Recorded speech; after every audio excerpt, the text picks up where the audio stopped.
Even though prices are a bit lower right now, oil is still trading at lofty levels. So you've got to think some people are checking out other options. So here's the question. How high will oil go before alternative energy sources start looking financially attractive as investments? Our Fox panel here to discuss. We have Jim Petrakakis from U.S. News and World Report, Adam Lashinsky, senior writer for Forbes. Joran Brook is from the Ayn Rand Institute, and Peter Schiff is author of Crash Proof and, of course, with Euro Pacific Capital. Okay, Adam, take it this morning and this afternoon as you look at overall the picture and what's been going on. What do you make of this trading right now, and does it become attractive to get into these different sources of energy if oil gets so high?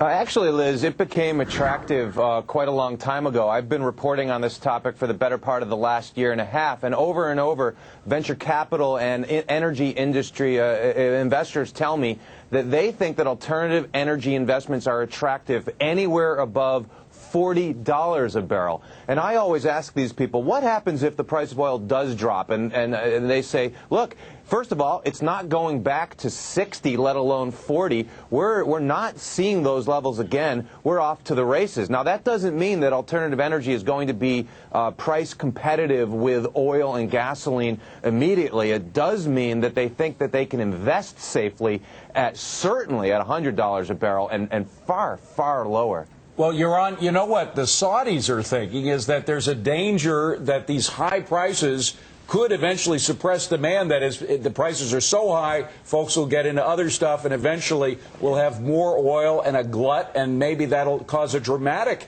decrease in prices. Are the Saudis right? Well, Joran? I think excuse me, go ahead. Sure.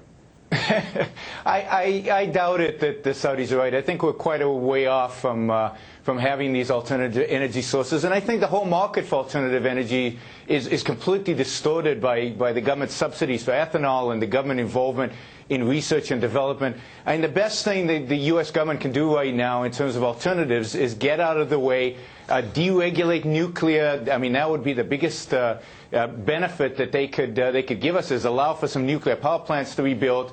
Get out of this way. It's interesting to me that the venture capital firm Kleiner Perkins just hired as a partner Al Gore. Yeah, they in other words, yeah, and they hired him in order to lobby Congress for more ethanol subsidies because they're invested in the ethanol business. I mean, this is how alternatives are being corrupted by these government subsidies.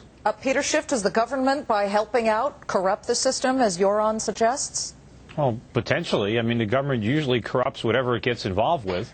But, we've been investing in alternative energy for years. Which ones? I'm investing in wind power and, in all sorts of other, agricultural companies that are involved in alternative energy. We've been investing in uranium and nuclear power. But, just because, or the way that oil is being driven by inflation, remember, it's inflation that is causing oil prices to rise. Inflation is also driving up the cost of providing alternative energy. So it's not just that oil is getting more expensive, everything is getting more expensive.